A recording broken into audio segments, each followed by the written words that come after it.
The sky above Christophsis burned blue and gold. Turbo laser fire cracked across the ruined city. Clone troopers pushed forward behind cover, blasters screaming. Anakin Skywalker stood at the front line, lightsaber raised, shouting orders through the smoke. Then it happened. A deep pulse rolled through the Force, cold, heavy, wrong. Anakin froze mid-step. His saber slipped from his fingers. His knees hit the cracked stone. Rex spun around and ran toward him. But the young Jedi was already falling. For one long moment, there was nothing. Then his eyes snapped open. They did not look like Anakin's eyes anymore. Darth Vader stared at the sky through a face he had not seen in decades. Young, unburned, whole. He lifted a gloved hand, no, a real hand, and flexed the fingers slowly. Skin, bone, warmth. No mask, no machine, no fire. He breathed in without a respirator, and the sound was almost human again. "General?" Rex asked, kneeling beside him. "General Skywalker, can you hear me?" Vader looked at the clone. He remembered this man. He remembered every clone. He remembered Order 66. He remembered the burning temple, the screaming children, the dying scream of his wife on Mustafar. He remembered everything. Slowly, he picked up the lightsaber. It hummed to life, blue, not red. He stared at the blade like a ghost stares at its own grave. Then his gaze lifted toward the horizon, past the smoke, past the war, toward Coruscant, toward Palpatine. Vader stood slowly. The battle around him blurred. Blaster fire, shouting clones, falling debris, none of it mattered. His mind was somewhere else. His mind was everywhere at once. He remembered. He remembered the Chancellor's smile, the soft voice in the opera house. Did you ever hear the tragedy of Darth Plagueis the Wise? He remembered the yellow eyes hidden behind kind words. Palpatine, Sidious, the master who had used him, burned him, buried him inside a machine for 20 long years. His hand tightened around the lightsaber. "General?" Rex asked again. "Sir, are you hurt?" "No," Vader said quietly. "I am awake to." Then he heard it. A gunship engine. Landing gear hissing against stone. Footsteps, light, quick, young. He turned, and there she was. A small Togruta girl in a tube top and leggings, montrals still growing, eyes bright with nervous pride. She jogged up to him, saluted, and grinned. "I'm the new Padawan learner. I'm Ahsoka Tano." Vader could not breathe. He saw her older. He saw her leaving the Jedi Order in tears. He saw her white blades crossing his red one on the deck of a Star Destroyer. He saw her face when she pulled off his mask. "Snips," he almost whispered. He caught the word before it escaped. Instead, he simply nodded. "Master Skywalker?" Ahsoka tilted her head. "Are you okay? You look different." Vader stared down at her. This time, he thought, no one takes her from me. Not the Council, not the Sith, not even himself. "You accept her?" Obi-Wan Kenobi asked over the hologram. His blue image flickered above Vader's palm. Behind him, Master Yoda leaned on his cane, watching carefully. Anakin, the old Anakin, would have argued. He would have shouted. He would have called it a mistake. Vader simply bowed his head. "Yes, Master, I accept her." Obi-Wan blinked. So did Yoda. "You do?" Obi-Wan said slowly. "She was assigned to me for a reason," Vader replied. His voice was calm, measured, almost gentle. "I will train her. I will protect her. She will not fall." The last 4 words hung in the air like a blade. Yoda's ears twitched. "Different, young Skywalker sounds," the old master murmured. "Heavy, his heart is, but quiet." The hologram cut out. Vader turned back to the battlefield. Ahsoka was already running toward him, dragging Jabba's son, the small green huddled, Rada, in a heavy backpack. She was sweating, shouting, alive. He watched her the way a father watches a child cross a busy street. Rex noticed it first. "Sir, You're not yelling at her." Vader almost smiled. Almost. "There is no time for yelling, Captain." Then he raised his lightsaber and cut down 3 battle droids without looking. Clean strikes, no wasted motion, no anger, just skill. The kind that only comes from 20 years of killing. Rex slowly lowered his blaster. He had fought beside General Skywalker for months. This was not General Skywalker. This was something colder, something sharper, something that had already seen the end of the galaxy. The cliffs of Teth rose like broken teeth into a gray sky. Above, an old Biomar monastery crawled with battle droids. Inside, Jabba the Hutt's stolen son cried in a dark cell, and waiting at the top of the tower, Asajj Ventress, twin red sabers ready. The Republic gunships took heavy fire on the way in. Clones screamed. Ships fell.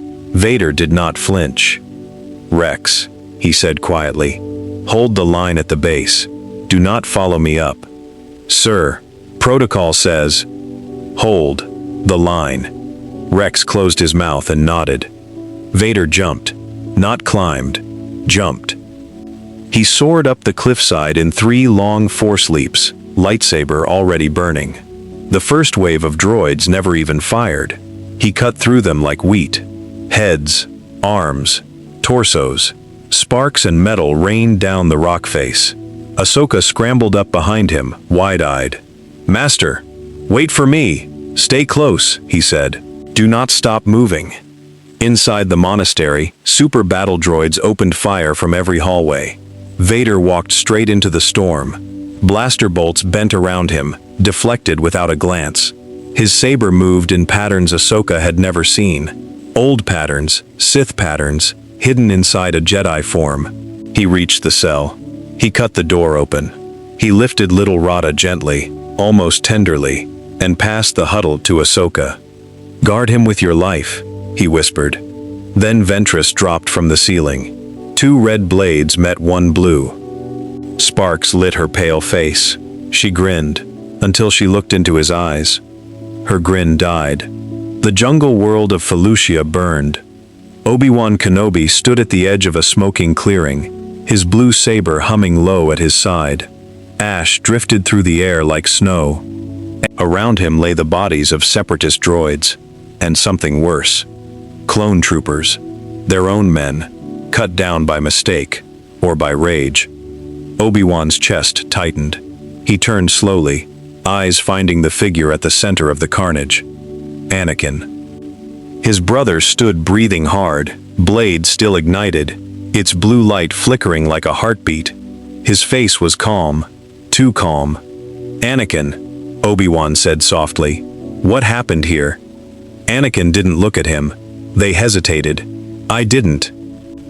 A chill ran down Obi-Wan's spine. He had felt it during the battle, a shift in the Force. Sharp, cold, hungry. It hadn't come from the Separatists. It had come from Anakin. "You struck down your own men. They were in my way."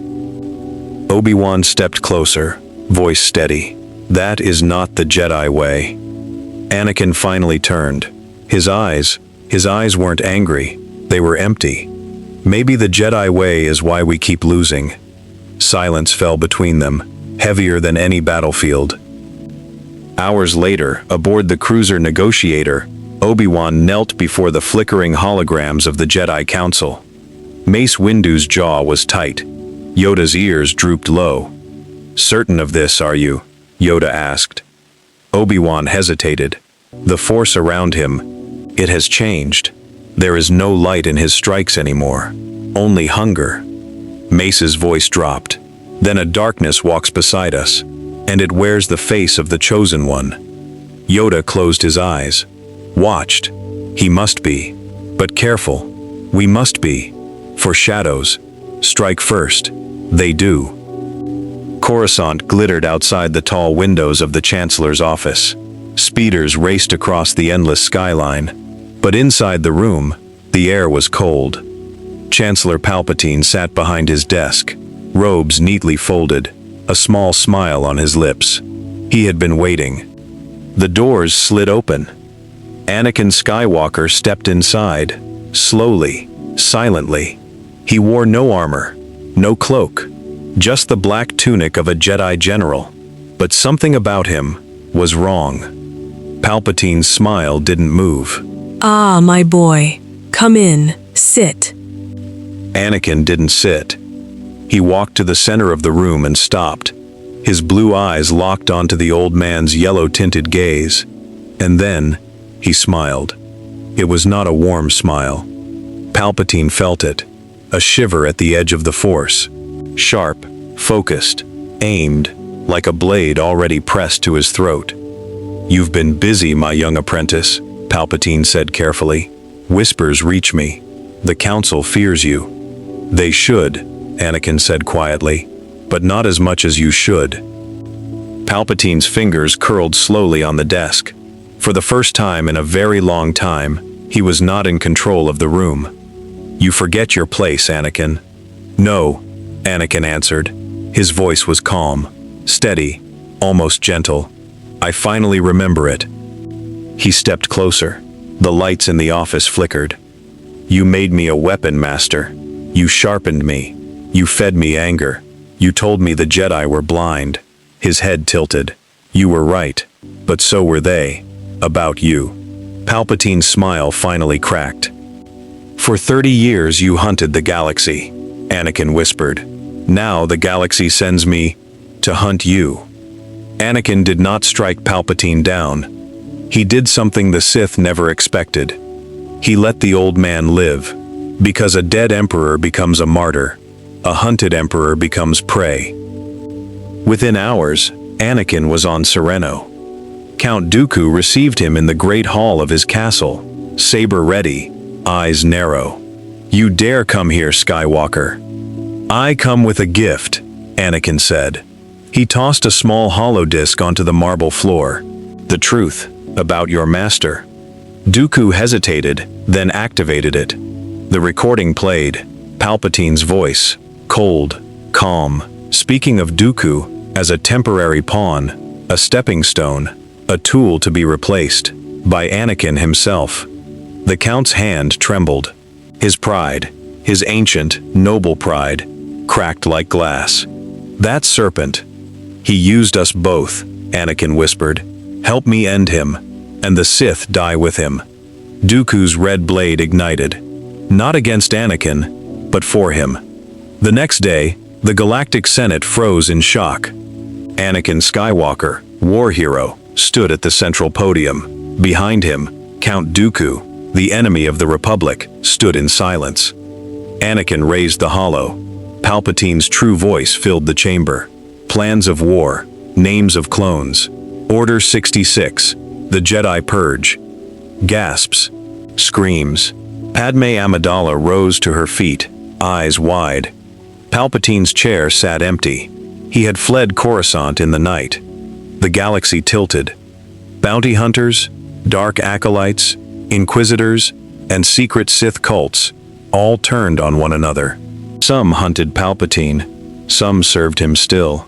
Blades clashed in shadows from Mustafar to Malachor.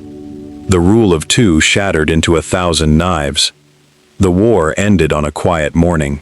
There were no fireworks, no parades, no grand speeches. The galaxy was too tired for celebration. Palpatine had vanished into the deep places of the galaxy. The Sith were hunting each other in the shadows, and the Republic stood bruised but alive. On Coruscant, the sun rose slowly over the Jedi Temple. Its stones were scarred, but not fallen. Its lights were dim but not dark. And on the highest balcony, a young man in black stood alone, staring at the sky. Anakin Skywalker, 23 years old, whole, unburned. Both arms of flesh, well, one of flesh. The other, still mechanical, but polished and clean. No mask, no breathing machine, no suit of black armor. Just a man, a husband, a hero. The galaxy called him the Liberator. The Senate called him the Chosen One. The Jedi Council still did not know what to call him. Behind him, soft footsteps. Obi-Wan Kenobi stepped onto the balcony, hands folded in his sleeves. His beard was neater now. The lines around his eyes were softer. For the first time in years, he looked rested. "You've been quiet, Anakin." "I'm thinking." Obi-Wan gave a small smile. "That, my friend, is a dangerous habit for you." Anakin did not laugh. The two men stood in silence for a long moment. Below them, Coruscant hummed back to life. Trade lanes were reopening. Refugees were returning home. Somewhere in the lower levels, children were playing again. "It worked," Obi-Wan said softly. "You did it. The Sith are broken. Palpatine is a fugitive. The war is over." Anakin's jaw tightened. "Then why does it feel like I've lost something?" Obi-Wan studied him carefully. "Because winning is not the same as healing." That night, Anakin returned to the small apartment on 500 Republica. Padme was waiting for him. Her dark hair was loose. Her hand rested gently on her stomach. She was showing now, a soft, round curve beneath her silk robe. She smiled when she saw him, and the whole galaxy seemed to grow warmer. "You're home early," she said. "The war is over, Padme." He crossed the room and pulled her close. "I don't have to leave again." "Not ever." She kissed him, and for a moment, everything was perfect. But then, he felt it. A cold ripple, deep in the Force, like a whisper from somewhere far away. He froze. Padme pulled back, worried.